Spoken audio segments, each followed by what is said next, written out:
start processing. It'll take a second.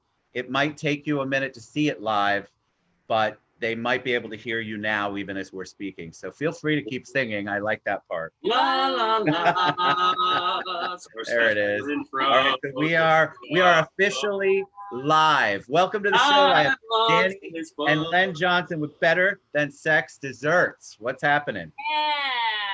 And it's not just desserts, it's a whole experience.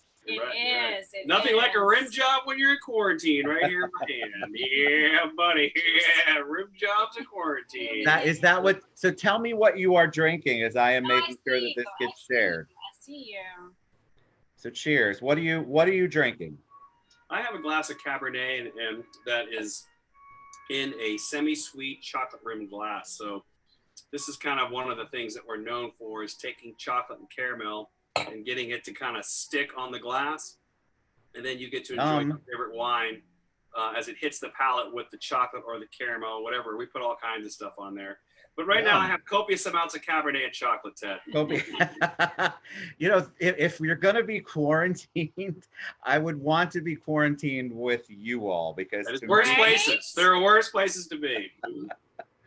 I love it. All right. So I'm all set. We are officially live. Takes a second. That's the only difference. But the audience is very forgiving, especially since I know we're going to be talking about dessert and wine. Yeah. All right. So for those people who don't know you, give a little bit of background on you guys. Obviously, you weren't born and then all of a sudden opened an amazing dessert place, romantic place to go. So tell us about you. You know, we met in Orlando. I went to Colonial High School. I'm a Colonial. Me too. Grenadier. I mean, many people don't know what that is. Oh, you are? You at the Colonial?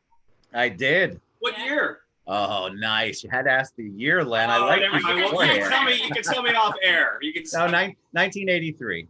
Okay, I'm 88. So, you know, back then, you know. All right, we're on. You know, we had the future farmers of America, the pigs running around out there. All that's gone. Sure did. I met her in Orlando. She's a UCF grad, and we worked for Darden Restaurants. Yeah, go Knights. We worked for Darden Restaurants for a long time. We opened up the Bahama Breeze there on iDrive. Yeah. We worked for them for 7 years, and then it eventually led to this, and she's a better storyteller of that than I am. So go ahead, honey, take it away, because you were doing something. Yes, I was. I was sharing so that the other people can join us today. Yes, they're joining us. I see them. Okay. Oh, good. So yeah, cute story is, yes, we did meet at Bahama Breeze on iDrive waiting tables 25 years ago, which is amazing. That was completely unnecessary. I'm very proud of my age. Okay. And so Orlando is really special to us. Obviously, he went to school there, and I went to college there, and you know, we just absolutely fell in love with each other, kind of sort of right away. I thought he was a little annoying at first, but you know, he grew on me, and then I kept him around. But just nod, Len. Yeah, right. You're growing on me right now, honey. And then, long story short, but we were with Bahama Breeze for 7 years, and then we kept traveling south with them, opening up restaurants. And each time we got further south, we found ourselves getting closer to Key West, and ended up in Key West after we got married. And that allowed us an opportunity to get very, very creative while the first few years that we were here. And I kept baking and baking and baking and baking, and shared it with the people that I worked with. And then, of course, Len was my guinea pig. And the good thing about her telling the story is I get to drink more. This is just going to keep on going. You should keep going. I like it. And so over that time when I was sharing desserts with guests at the hotel that I worked with, they're like, oh my gosh, this is really good. I thought they were just being nice. And after you hear things so many times over and over again, you're like, well, maybe they're not lying. Like, maybe they really meant it. And so Len and I decided, one day, he's like, we got to do something with this. He's like, you are really good at it. And I presented him with this layered, all decorated up Oreo. And at the time, much like now, I have still no talent. So I'm just here for the ride, Ted. I like it. I understand completely. He's the brains. So yeah, we took that energy and put it into opening up a business that we thought we would like, because we were at that age where we didn't want to go out to bars and party anymore, but we still wanted to go out, and we wanted to go maybe have dinner at home and go out afterwards. But we didn't know where to go. So we created an environment surrounded by dessert and love and an opportunity to just kind of get away for an hour or two and spend some quality time with somebody that you love, and then spoil yourself. That's where the desserts come in. Right. There's absolutely no nutritional value at all to what we do. And it's just completely mental good stuff. Again, we could have left Mental that out. good stuff. You know what I love about your place though? What the one I've been to, Church Street. That's old. That's a long time ago, correct?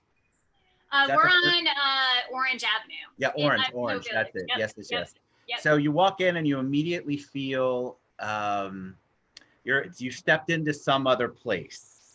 Like it's warm and it's definitely got a different vibe to it, and you feel good about indulging. And that's what I think. I mean, that's what every time I go in there, that's what I feel like. I'm like, oh, the calories can't possibly count here.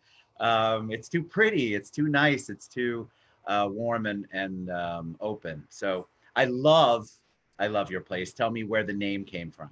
Thank you. So you want to tell them or you want me to? No, I mean, I have a full glass of wine, so just cue me when you need me.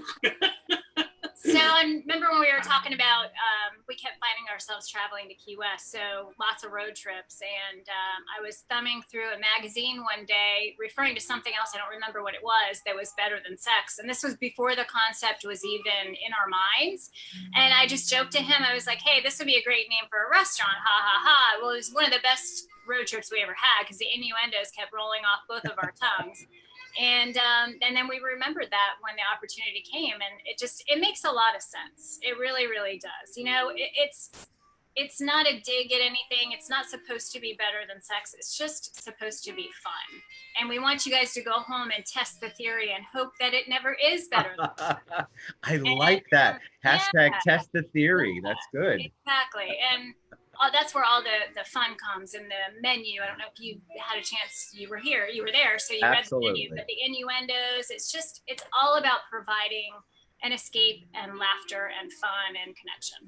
So what was it like to have, so you open your doors and then you begin to serve all of these things that you've obviously created. What was the reception at first? What did Orlando embrace you? Take that one. We opened Key West first about 13 years ago in May, and the reception was not very good. It was slow. It was during the 2008 recession, so we opened up in similar, well, not like this. This is way worse, but it was really slow. People didn't get what we were doing. Our very first TripAdvisor review was a 1-star, going, "These guys are idiots. What are they doing? Dessert restaurant." But over the course of time, as we developed the concept, as you see it today, it took years to get there, with the tables being separated and the candles and gearing towards where it's couples. As we found our lane, we kind of pivoted that direction, and then the reception started getting better. We were on Travel Channel, we were on CBS Sunday Morning News, and then we decided we wanted to put one where we're from in Orlando to prove that we could do it in 2 cities. And then before all this went down, we're in the middle of franchising. So that's why we're in Orlando. We're from there. We grew up there. We have family and friends that are still there. And that neighborhood that we're in now, man, it's been eclectic forever. And well, it wasn't as nice as it is now. I used to live in there. No, it's definitely come a long way. Yeah. Ivanhoe Village is great. Back when I was in high school, buddy, we went down there Oh, for yeah. other reasons. It's, Eddie Nickel just popped on and said, we love that. I love place. Eddie. Hi, Yeah. Eddie. Thanks Yeah. for all you're doing too, Eddie. Like, and he did a little better than sex and a wink. Yeah. So he's awesome. I love that you all, the community itself is trying to figure out how to support each other while you're still trying to keep your businesses going and keep things moving. But I think that the community is doing a great job. I love the love. There's a whole bunch of people sending you guys love, by the way. You can look at it later. Okay, I have to ask, what's your favorite dessert to make or to have or to taste on the menu? Oh, each one of those answers is different. Right. That's good. So answer them all. I mean, it's kind of Yeah. like Sophie's Choice, I'm sure, because you've got all of these ones that you obviously put a lot of love and thought into. So my favorite one to make is the peanut butter perversion, which is a peanut butter mousse pie, and it's on a chocolate chip cookie dough crust. And that one was made with my brother in mind, who's a peanut butter lover. And I remember talking to him when I was grocery shopping at Publix, and the inspiration came over the phone. He lives in Tampa, and within a week after that, I created this peanut butter mousse pie in his favor. So I love making it. I love that connection to it. But it's also super fun because I make it in a huge 20-quart mixer, and it's like clouds of peanut butter heaven. Yum. Unless you're allergic to peanut butter, in which case. Yeah, that would be bad. There's a realist right something there. else. I don't know. It's pretty cool. The ingredients, of course, I can't tell you. That's a secret. But the ingredients that are in it, when they all Peanut come butter's together. in it. Just for the record. Yep. For the record, Ted. It's just a lot of fun to make. And which one do I love to eat? The Manflowers is one of them. The Manflowers is a chocolate cake made with chocolate stout beer, hence Manflowers. Manflowers to me is a 6-pack of beer with a bow on it. And it's just loaded with chocolate. Yes, it has a tart chocolate frosting in the center and a beer stout ganache on top. And then we make our own Irish cream ice cream with it, and it's served with that. It's salted caramel. I can't forget that. That goes on there too. So I love to eat that one. And what was the other one? How do you all stay so answered them healthy? all very thoroughly. Yeah, how do you all stay so healthy? Like, you look fit. Oh, thanks. Chad. Yeah. Chad. Our Mac camera, you lose 10 pounds. So that's my secret. I need that camera so badly. It's called. No, I mean, I think it must be. I would be tempted all the time. I'm a sweets person, so when I see your menu, I want one of each because I want to try. So I don't know how I would get out of there alive. You could do it. It's just balance. And for me, knowing that, obviously what I'm making, sure, I have a choice. I can either save it for you guys as the guest, or I can eat it myself. So that helps. But I do have to test everything. It's not that I'll take a whole piece and eat the whole piece, but I will taste test things. I mean, I do. So moderation. That's how I test I it. happen to be a vegetarian, so I don't feel bad when I have the desserts because, the rest of the time I try to be really healthy. God, I don't have any of those. I have none of those reasons.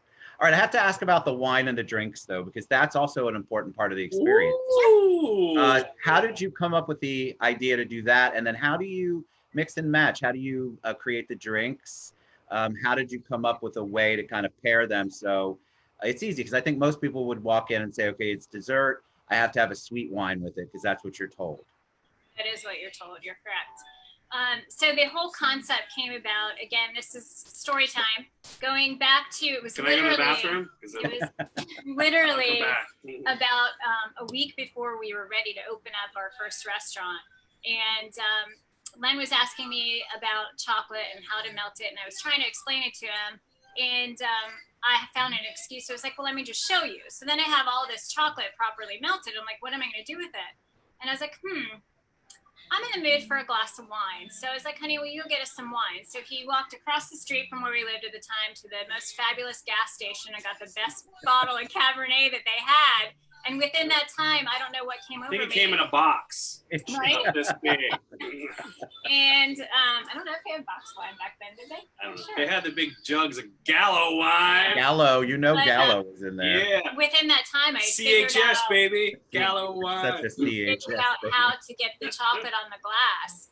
And I was like, oh no, this is great, but like, how am I going to duplicate this?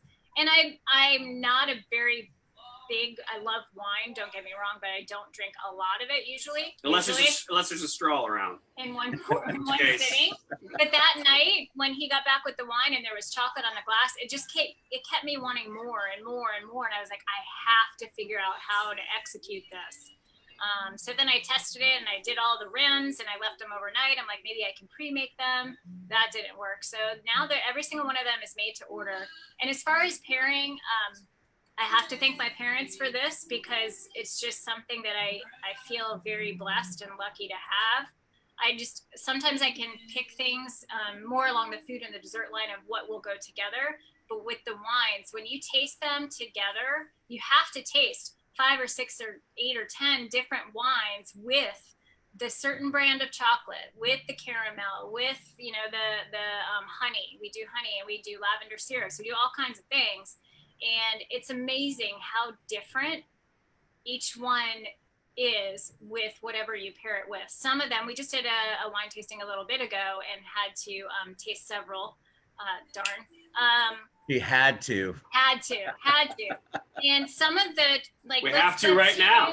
Let's use a Pinot Noir, for example. If you pair it, certain Pinot Noirs have different levels, just like every wine, that are super heavy or super light. Some are peppery.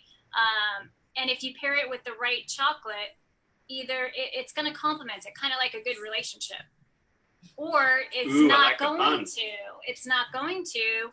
The chocolate can overpower the wine, or the wine can overpower the chocolate, and then it's not an experience. It's like, okay, there's chocolate in my glass and there's wine in there, big deal. But when it's paired perfectly, it's just that experience. You're trying to figure it out as you're sipping and you're licking, and you're like, what's going on here? I love this, but I can't quite figure it out. Let me have another one. So that's how it all came about. Picking up notes from the wine to add extra rims. Like, we have a Malbec that goes really well with semi-sweet chocolate, and then it has raspberry sugar on the rim because it brings out those fruity flavors. It's fun. I think your research and development time is everyone's dream. Yeah. Well, I mean, we have plenty of it now. So yeah. I mean, we're getting some things done. Yeah. So tell me what I want to talk about, like what you're doing as far as the business goes, before we head out. But I want to ask, I'm asking all of my guests, what are you doing to stay positive? What are you saying to continue to move forward? You know, kind of keep the momentum going, but also personally, what are you doing to stay positive while we're all going through this? Well, I mean, the first thing that we did was sit down as a couple and have a discussion about what's going on. And just, you know, assess what's going on. It's all happening. We have to get over it. We have to move on with a plan for our survival.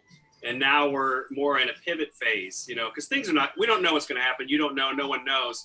But one thing is for sure, it's probably not going to be exactly the same as it was before with the distancing and such. So what we're doing now is we're just attacking our to-goes, our delivery, and trying to figure out how to get the experience that she just told you all about in a box to go. So that's kind of our strategy right now. And then just staying positive, knowing that we still have each other. We can only control what we can control. That's our attitude and our effort. Everything else is totally out of our hands.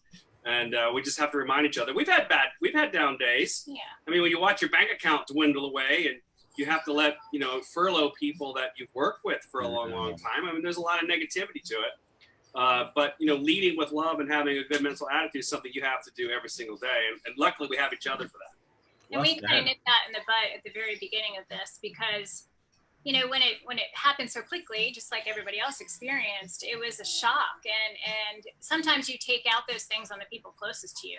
And we had our talk right away. We're like, we can't do this because we won't make this. We won't get through this if we're not supporting each other.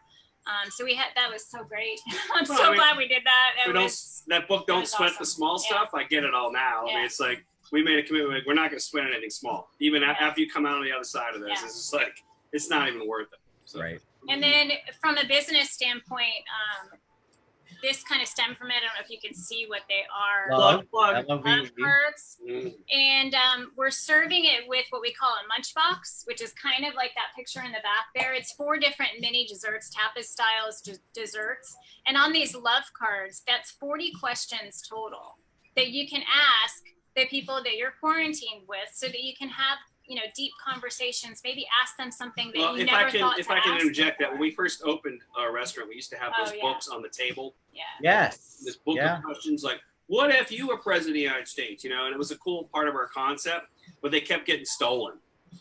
Right. So again, people that have been here are like, oh, don't you ever bring that back? So we figure now's a great time to bring it back and throw it in this little sampler platter so you could bring the experience home. You got to pivot. You got to adapt. You adapt or die. Yeah. I mean, it's pretty much that. And then hooking up with wonderful people like you and doing what we can to repay that is kind of our plan. So I love it. I love the love cards. A savory menu item. We have macaroni and cheese Philippa got. and it's quite delicious. Here, I have It's that quite. too. She brings it with her. Smack and cheese. There it is. Nice. Yum. We call it smack and cheese, but we did that because, you know, we do have an extra challenge. We are a dessert only restaurant, and it is sometimes a luxury item, but it's also a comfort item. And so by adding this savory dish to our menu in both Orlando and Key West, it's really been great because people, when they really want to Unless feel you're on good, keto, it's no good. the cheese part. How you say it? No, No it's keto. Cheesecake, cheesecake, and smack and cheese. Well, that all works. these diets, I get them all confused. I Oh know. God. But Yeah, yeah. that's why I don't pay attention to them. I'm on the eat anything in front of me diet, which is not working. Not working. All right, so I'm very excited that you have curbside. You do curbside, and are you on delivery too, or just curbside? We're on Uber Eats now, but we're going to be on DoorDash and eventually doing our own delivery. Awesome. I think a lot of us pivoted to some of those delivery services, and there are exorbitant fees that they take. But it's, you know, it was that or not do anything. So No, I mean, you do have to pivot. Pivot seems to be the word shift. But you guys are still bringing the love to the table, and that's what it's all about. And I think it's awesome. All right, so Better Than Sex. I tagged it in the Yay! post. Can they go to the website? What's your website address? Is that the best? BetterThanSexDesserts.com. You click on the menu link, and we have pictures, updated pictures, and we keep that current. Then you can call in and pick it up, and it's 20% off if you can pick it up. I know a lot of people aren't out, and we're not encouraging that. Just happens to be if you're going by, or you can go through the Uber Eats, and then DoorDash is coming this weekend. Awesome. You guys are a joy. I'm really sad I don't have that chocolate glass in front of me or anything. Soon. Don't touch my holes. Oh, that's right. That's how you get it. Don't do it. Okay, before we go, I just wanted to give a little shout out to our two managers in Orlando. We're there with you in our hearts. It breaks our hearts that we can't be there Tia with you. and Jordan. Tia and Jordan, they're busting their butts to get this done and keep the Better Than Sex dream alive for everybody in Orlando and including us. So we wanted to especially send our love us. to them. We'd be dead in the water without them. Awesome. All right. You guys are amazing. Thank you so much. Thank you. BetterThanSexDesserts.com. Go to the website. You can obviously reach out to Dani and Len anytime. Thank you for what you're doing in the community, and keep going. And then we'll come and do a live show. You're a snappy dresser. You look Thank good. you. I have black shorts on underneath this. Nice. All right. Thank you guys so I have no much. shorts. Appreciate you. Thank you. Thanks.